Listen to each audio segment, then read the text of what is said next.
पहिला त्यो समयहरू त मलाई थाहा छैन। हाम्रो परिवारमा कोही पनि हुनुहुन्थेन विश्वासीहरू। हाम्रो जेठा दाइ भीम दाइ हुनुहुन्थ्यो। अनि उहाँको चाहिँ घरमा एकदमै समस्याहरू थियो है। भाउजू अनि बिरामी भइराख्नुहुन्थ्यो। धेरै कुखुराहरू है, धेरै सुँगुरहरू अनि बाख्राहरू त्यो चढाउँदाखेरि पनि उस्तै निको हुँदैन थियो है। हाम्रो बुवाले भन्नुभयो यसुमा लाग्दाखेरि चाहिँ निको हुन्छ अरे भनेर उहाँ जानुभयो। अनि ठिक भयो अनि राम्रै पनि भयो। म पनि धेरै बिग्रेको थिएँ, साथी सङ्गत लागेर धेरै अब जाँड रक्सीहरू खाने होइन। अनि अब चुरोट खैनीहरू यस्तो कुराहरू पनि खाइन्थ्यो। पढाइहरू पनि छोडेर गाँजा खानेतिर लाग्यो। अनि बुवाले पनि भन्नुभयो यसुमा लाग्दाखेरि जाँड रक्सीहरू छुट्छ अरे भन्नुभयो। अनि मलाई त्यतिखेर बिरामी पनि भए थिएँ। अनि म गएर अनि ग्रहणहरू गरेँ है। ग्रहण गरिसकेपछि त्यसको 5-6 महिनापछि दमकमा सम्मेलन थियो। म चाहिँ गइनँ, मेरो दाइ जानुभयो। सेवाहरू सकेर रेस्ट टाइममा बाथरुम जानुभएछ। बाथरुम जानुभएपछि त्यो टोइलेटको चाबी लगाइदिएछ साथीहरूले। अनि ढकढकाउँदा पनि कसैले पनि खोल्दैन रहेछ। अनि आधी घन्टा समथिङ बितिसक्यो। अनि बितिसकेपछि एकदम गाह्रो भयो। अनि लात्ताले त्यो ढोकाहरू हान्दाखेरि त्यहाँनिर छिमेकी एकजना आन्टीले थाहा पाउनु भएछ र खोलिदिनु भएछ। अनि भित्र गएर अनि सोध्दा मेरो ढोका कसले थुनिदियो, म झन्डै मरेँ भन्दाखेरि मैले थुनिदिएको भनेको छैन, विश्वास साथी नै हुनुहुन्थ्यो। अनि भोलिपल्ट आयो। अनि म उता गएको यस्तो यस्तो भयो भनेर भने। अनि त्यसपछि अनि मेरो पनि मनै मऱ्यो। अब त्यो कुराहरू बुझेको थिएन है।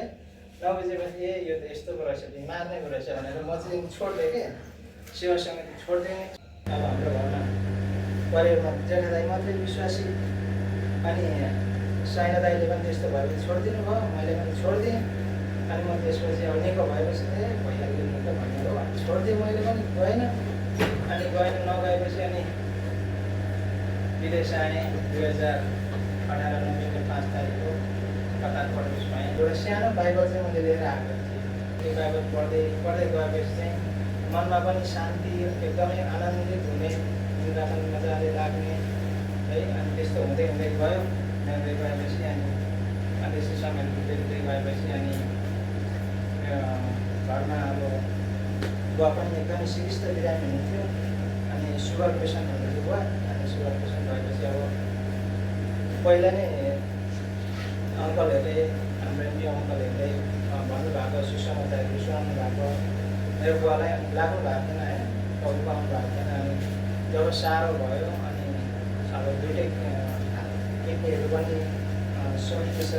फेरि अनि बुवा अब लास्ट अवस्था भएपछि अनि अङ्कलले भन्नुभयो अब हेर अब दाजु अब शरीरमा अब त्यस्तो छ। अब आफ्नै प्रब्लम लागेपछि आफ्नो हातमा बन्छ। अब शरीरमा त अब दुइटै मृगलहरू गइहालेको छ सबै कुराहरू होइन। अब ठिक हुन्न मेरो बाबाको। अनि ठिकै छ। अनि मेरो बाबाले पनि ग्रहण गर्नुभयो। अनि ग्रहण गर्नुभएपछि अनि त्यसरी ग्रहण गरिदिएपछि अनि हाम्रो फ्यामिली परिवार सबैले ग्रहण गर्नुभयो। अनि मेरो मिसेसले अनि पनि ग्रहण गरेछ। अनि ग्रहण गरिसकेपछि अनि मलाई भन्यो, मैले पनि ग्रहण गरेँ। अनि म त के भन्नु भएँ। अनि अलमल्ल परेँ, के पनि भनेन। अनि मैले चाहिँ मनमा सोचेँ अब पहिलाकै जस्तो होला, त्यस्तै अब मान्छेहरू त्यस्तै होला भन्ने भयो। मैले केही भनिनँ। नभएपछि अनि उसैले भने यस्तो हो, यहाँनिर चाहिँ एकदम वचनअनुसार सेवा हुन्छ, वचनको अनुसार मात्रै हामीले चल्छौँ, एकदमै राम्रो छ। म पनि गरेर बुझेँ। अनि ग्रहण गरेँ, ठिकै छ भने। अनि म घर गएँ। घर गएपछि अनि म पनि अनि अङ्कलहरूले बुझाउनु भयो, सम्झाउनु भयो। 2022 सालमा मैले ग्रहण गरेँ। ग्रहण गरिसकेपछि अब कतार आएँ। अनि अब यहाँनिर अब मेस हलमा काम गर्थेँ, स्टाफ मेसमा। अनि अब सेवा सङ्गतिहरू कहाँ गर्ने के गर्ने केही थाहा भएन मलाई। अनि म त अलमल्ल परेँ। बाइबल लिएर आएको छु, पढ्छु। मनमा त शान्तिहरू हुन्छ, आनन्दित। अब सेवाहरू जानु मन लाग्छ, समयहरू हुँदैन। अनि समयहरू नभएपछि अनि अङ्कलसँग चाहिँ कुरा भइरहेको थियो। भएपछि अनि हाम्रो अङ्कलले त हाम्रो दिवस दाइलाई भन्नुभएछ। अनि भन्नुभएपछि अनि मैले समयहरू मिलाएँ अनि भेट हुन आउनुभयो दाइ। अनि मेरो 2 बजेपछि चाहिँ शुक्रबार चाहिँ 2 बजेपछि छुट्टी हुन्थ्यो। अनि छुट्टी भएपछि चाहिँ अनि 5 बजीसम्म फ्री टाइम हुन्थ्यो। अनि 5 बजीसम्म फ्री टाइम भएपछि अनि दाइसँग पनि चिन्जानहरू थिएन मेरो त। अनि नभएपछि अनि बोलाउनु भयो, भेटघाट गर्नु, अनि त्यसैमा जानु उता लानुभयो हाम्रो यहाँ दोहा एसएनडी चर्चमा लानुभयो।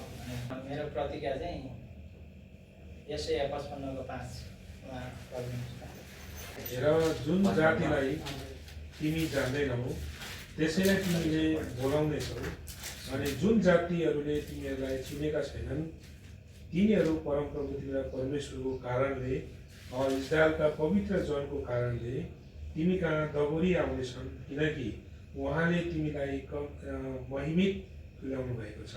यो वचनलाई चाहिँ म दाबी गरेर पढिरहेको। जब मैले दाइलाई भेटिसकेपछि अनि त्यहाँनिर सेवा सङ्गति गर्दै आएपछि अनि यो प्रतिज्ञाले चाहिँ विश्वासमा अनि यो कुराहरूलाई मैले निहाल्दै गएँ, बुझ्दै गएँ। अनि त्यसपछि अनि यहाँ उत्पत्तिमा पढेँ 12को 2। अनि म तिमीबाट एउटा ठुलो जाति बनाउनेछु, तिमीलाई आशिष दिनेछु र तिम्रो नाम महान तुल्याउनेछु, अनि तिमी एउटा आशिष बन्नेछौ। कसैलाई पनि चिनेको थिइनँ, जानेको थिइनँ। अनि मेरो चाहिँ अब ठुलो परिवारहरू बनाइदिनु भयो, जातिहरू बनाइदिनु भयो। परमेश्वरको काम चाहिँ यति महान हुँदो रहेछ। मैले यो परदेशको ठाउँमा पनि आफ्नै दाजुभाइहरूलाई जब भेटाएँ भने त्यो मैले महसुस गरेँ। उत्पत्ति नै 18:14 भनेको छ, के प्रभुका निम्ति कुनै कुरा कठिन छ र जीवनको समयअनुसार म तोकिएको समयमा तिमीको आँखा फर्कनेछु र सारा एउटा छोरा आउनेछु भन्नु होइन। परमेश्वरले चाहिँ आज मलाई महान तुल्याउनु भएको रहेछ। हरेक मेरो सङ्कष्टमा, हरेक मेरो परिस्थितिमा पनि आज परमेश्वरले मलाई चुन्नै भएको रहेछ। म यस्तो यस्तो समस्याबाट पनि म चाहिँ आज परमेश्वरले मलाई मेरो निम्ति चाहिँ आज तैँले सेवा गर्नै पर्छ भनेर चाहिँ आज मलाई चुन्नु भएको रहेछ भन्ने यो वचनले मैले मेरो दिमागहरू खोल्यो। मेरो जीवनमा हरेक कष्टहरू आयो, दुःखहरू आयो। अनि मेरो छोरी बिरामी भयो। बिरामी भएपछि आइसियुमा राखेको थिएँ। आइसियुमा 1 महिना राख्नु पऱ्यो। त्यही माथि फेरि घरहरू बनाउँदै अनि यहाँ मुटु दुख्यो, मेरो इमर्जेन्सी हस्पिटलमा लग्यो। पुरै होल बडी चेक गरेपछि तेरो अपरेसन गर्नुपर्छ भने। अनि म के गर्नु भएँ। मैले यति मात्रै सोचेको छु, अब चाहिँ म प्रभुले मलाई बचायो भने चाहिँ म प्रभुकै मात्रै सेवा गर्छु भन्ने मनमा त्यो राखेर अब प्रभु मरे प्रभुकै हो, बाँचे प्रभुकै, जे गर्नुहुन्छ प्रभुले गर्नुहुन्छ भनेर भजन सङ्ग्रह 50को 15 अनि सङ्कटको दिनमा मलाई पुकार, सङ्कटको दिनमा मलाई पुकार, म तिमीलाई छुटकारा दिनेछु, म तिमीलाई छुटकारा दिनेछु र तिमीले मेरो बढाइ गर्नेछौ, अनि तिमीले मेरो बढाइ गर्नेछौ भन्नुभयो। अनि यो प्रतिज्ञालाई चाहिँ मैले दाबी गर्दै भने। अनि सकेपछि अनि त्यो लगेपछि अनि तेरो आफ्नो मान्छे कोही छ भन्यो। भनेछ किन भन्यो, साइन गर्नुपर्छ, यदि तपाईँ केही भइहाल्यो भने त्यो रिस्क लिनको लागि भन्यो। खोइदिए पेपर भनेर अनि आफैले पेपरमा साइन गरेपछि लग्यो। अपरेसन लगेपछि बिहोस हुने इन्जेक्सन हानिदिँदो रहेछ। अनि मेरो अपरेसन राम्रै भयो, सक्यो, भनेर सबै केही छैन। अनि यता पश्चिमतिरको एकजना दाइ हुनुहुँदो रहेछ, उहाँसँग मोबाइल मागेर अनि दाइहरूलाई भने मेरो यस्तो भयो, यस्तो भएर म आएको छु भने। अनि त्यसपछि अनि दाइहरूलाई पनि खबर भएछ। अनि हाम्रो दाजुहरू आउनुभयो। मेरो मन त एकदम ठुलो भयो है। परमेश्वरको चाहिँ यस्तो महिमा रहेछ। आज मलाई चाहिँ परमेश्वरले आज एउटै छोराछोरी जस्तै आज हामीलाई चाहिँ माया गरी यो माया कस्तो रहेछ भनेर त्यहाँ मैले एकदमै बुझेँ। डक्टरलाई सोधेँ अब के खानु नखानु सबै कुरा भनिदिनु भने है। अनि त आधी घन्टा ढिलो भएको भए त मर्थिस्, त भाग्यमानी रहेछस् भने।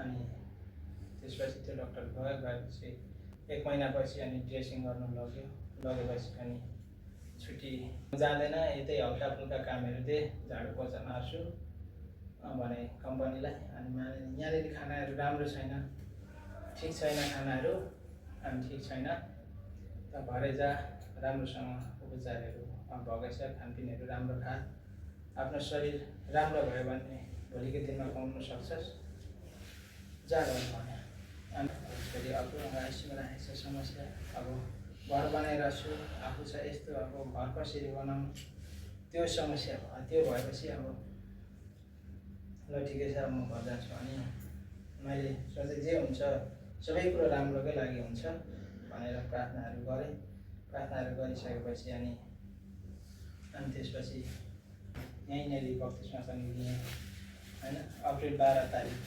बत्तिसमाको प्रतिज्ञा है पहिलो कोरिन्थी 1:9 परमेश्वर विश्वासयोग्य हुनुहुन्छ जसद्वारा तिमीहरू उहाँका पुत्र हाम्रो प्रभु येशू ख्रीष्टको सङ्गतिमा बोलाएका छौ। यो प्रतिज्ञा आयो मेरो होइन आज चाहिँ मलाई यस्तो सङ्कटहरूबाट आज मलाई बचाउनु भएछ प्रभुले चाहिँ आज उहाँकै निम्ति आज मलाई बचाउनु भएको रहेछ उहाँको सङ्गति गर्नकै निम्ति आज चाहिँ मलाई बचाउनु भएको रहेछ भने मैले त्यो महसुस गरेँ घर गएपछि दोधान सेवा गएँ अनि सेवा गएपछि त्यहाँनिर भिजिट जानु आँट्नु भएको रहेछ दुधैबाट है माथि इलाम दमस्कस बेतेल 7 दिनको लागि अङ्कललाई भने अब म पनि जान्छु भने तिमी जानु हिँड्न सक्छौ त म सक्छु अङ्कल भने अनि बाइकहरू तर्जुमा गरिदिनु भएको थियो अनि सबै कुराहरू अब उकालोहरू बाटो छ अपरेसन गरेको छ घरि समस्या हुन्छ भनेर प्रार्थनाहरू चाहिँ गरिरहेको थिएँ उहाँहरूले पनि गरिदिइराख्नु भएको थियो हजुरहरू दाइहरूले पनि प्रार्थनाहरू गरिदिइराख्नु भएको थियो अनि मलाई बाइक पनि चाहिएन एकदमै झन् तागतको आएर मलाई त त्यो उकालो बाटोहरू त्यो अब हिँडिराखेको त्यस्तो कुराहरू बाटोहरूबाट कुनै समस्या न दुखाइ हो न कुनै केही हो केही पनि भएन राम्रोसँगले सेवाहरू गरेँ अनि सेवाहरू गरेर घर आएपछि अनि सबै कुरा अनि घर पनि बनाएँ छोरी पनि ठिक भयो सबै परिवारहरू घरमा राखेँ अनि म यहाँ आएँ मलाई उता हलुर जा भन्ने अवसर दियो ट्रेनिङहरू गराएँ ट्रेनिङहरू गराउँदै राख्दै 8 महिना राख्यो ड्युटीहरू दिएन रुममै सुतायो सेलेरीहरू दिइराख्यो अनि यो पनि सबै प्रभुकै काम हो होइन बराबर अब रेस्टहरू मिलेको थिएन यहाँनिर एकदम रेस्टहरू मिल्यो अनि रेस्टहरू मिलिसकेपछि अनि रसलापान लग्यो रसलापान लगेर त्यहाँ पनि ड्युटी भएन गेट पास आएन नआएपछि फेरि यता यहाँ लेबर सिटी ग्रान्ड मलमा हाम्रो क्याम्प छ त्यहाँनिर ल्यायो त्यहाँबाट फेरि अनि उता अमेरिका भन्ने ठाउँमा लग्यो दिएन गेट पास नै आएन अनि झनै रेस्ट भयो अनि बेसिक सेलेरी त दिइराख्यो अनि यता 52 मा लग्यो त्यहाँ पछि चाहिँ अनि मलाई ड्युटी दियो दोकान साइडमा अहिले दोकान साइडमै गरिरहेको छु मेरो परिवारहरूमा सबैमा अहिले प्रभुहरू पाउनु भएको छ सुन्ता दिदी माइली दिदी हुनुहुन्छ उहाँले प्रभु पाउनु भएको छैन उहाँको प्रार्थना लागि प्रार्थना पनि गरिदिनु होला हजुर उहाँ सिन्धुपाल्चोको मेरो ससुराली अनि उहाँहरू आउनुभयो यता आएपछि उहाँहरूले पनि ग्रहण गर्नुभयो मेरो जेठान आश्रम दाइ उहाँले प्रभु पाउनु भएको छैन उहाँको निम्ति पनि प्रार्थना गरिदिनु होला र जेठी सासूहरू उहाँहरूले पनि पाउनु भएको छैन उहाँको निम्ति पनि प्रार्थना गरिदिनु होला हजुरहरूले जीवन गवाईहरू अब धेरै छ भन्नु त समय नभएको कारणले गर्दा यति नै भुल त्रुटि भएमा क्षमा गरिदिनु होला सबैजनालाई